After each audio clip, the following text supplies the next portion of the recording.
Left-Handed Girl is the latest film from Cannes, which was picked up for distribution and available now exclusively on Netflix. It's the solo directorial debut for Shih-Ching Tsou, who co-directed Takeout with Sean Baker back in 2004. This film follows a family of three, a mother and her two daughters, after they move to Taipei, but old-fashioned traditions and familial secrets begin to test them. Much like Takeout, Left-Handed Girl is an example of a modern neorealist film, and, like her former co-director and editor on this film, Sean Baker, Tsou has experimented with iPhone cinematography in order to translate her narrative of a dysfunctional Taiwanese family in economic hardship onto the screen. Can I briefly interject and say that I'm loving just how creative the use of iPhones in film shooting has been lately, that it no longer feels like a quirky decision made for the hell of it, but a genuine artistic choice. Not to suggest that all former films shot using mobile phone technology did so to be quirky. But, in this film, the look of cell phone cameras, especially during the nocturnal scenes where the neon lights of the Taipei street market are blaring, is garish, but still oddly beautiful. I was entranced by how the grounded realism of the footage really aids in telling the story of the family in poverty.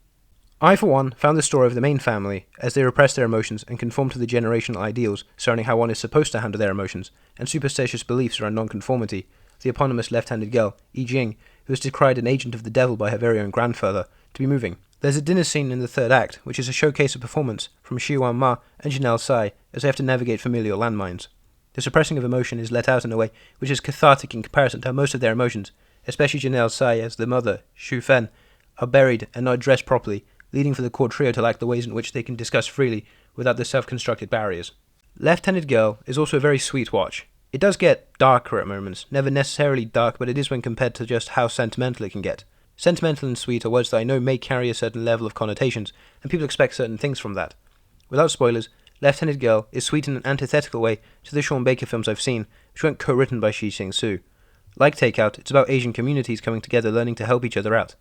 It's more pleasant as a full narrative than Takeout is, but the more sentimental aspects of that film have made themselves clear to me to likely be a fundamental part of Tsou's filmmaking and writing style, so I'd expect more of that if she were to make more films in the future.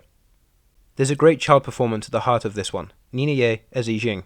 The impacts of poverty are felt mostly through how she has to live her life, away from her single mother a lot of the time, and susceptible to the grandfather's ramblings about the fact that she's left-handed, which causes this sort of fracturing of self, which is tragic to watch because of her innocence. The film is incredibly accessible. It's not cynical and, instead, I think it's designed for a wider audience. Rightfully so.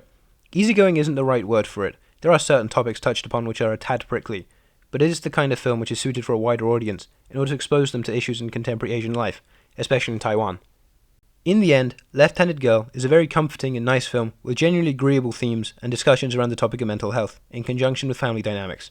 It's a solid watch, an indie drama about people in a hard situation that I think is a good watch for most audiences. Left-Handed Girl, 3.5 stars. Well, that's all. Keep on watching movies and form your own opinions. See you in the next one.